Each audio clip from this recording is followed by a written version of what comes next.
السلام علیکم رحمۃ اللہ وبرکاتہ۔ عزیز طلباء و طالبات، ایک بار پھر استقبال ہے آپ کا زیڈ کے ڈیجیٹل اسکول میں۔ ہم دیکھ رہے برج کورس جماعت ششم مضمون اردو اور دین ہے ہمارا 23واں۔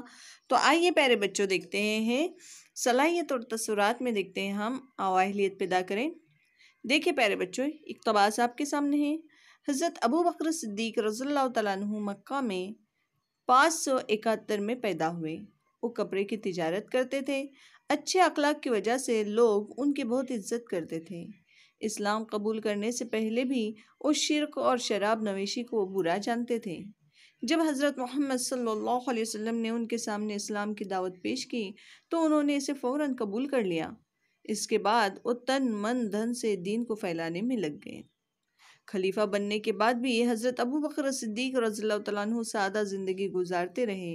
وہ موٹے کپڑے پہنتے اور معمولی کھانا کھاتے تھے۔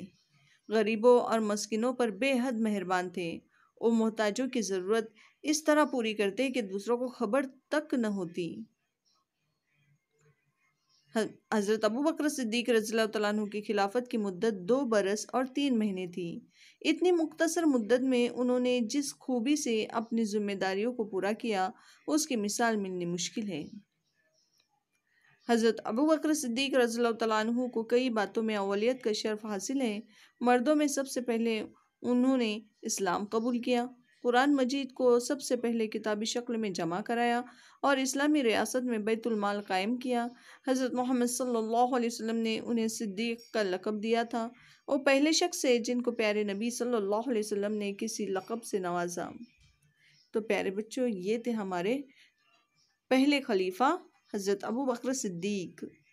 تو چلیے آپ دیکھتے ہیں حضرت ابو بکر صدیق کی خوبیاں لکھیے۔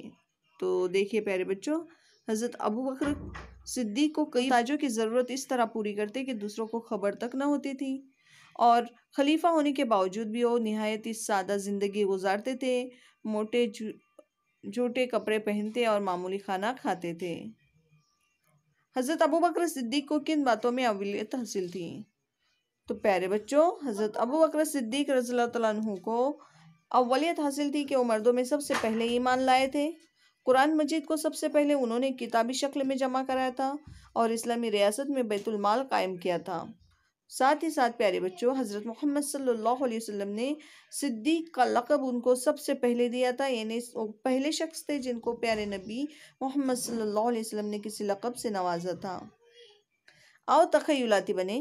خلفائے راشدین کون کون ہیں اور انہوں نے اپنی خلافت میں کون کون سے اہم کام انجام دیے، یہ پتہ کریں اور لکھیے۔ تو چلیے پیارے بچوں، خلفائے راشدین کو آپ پڑھنا ہے اور یہاں لکھنا ہے۔ ہم ملتے ہیں آپ سے اگلی ویڈیو میں۔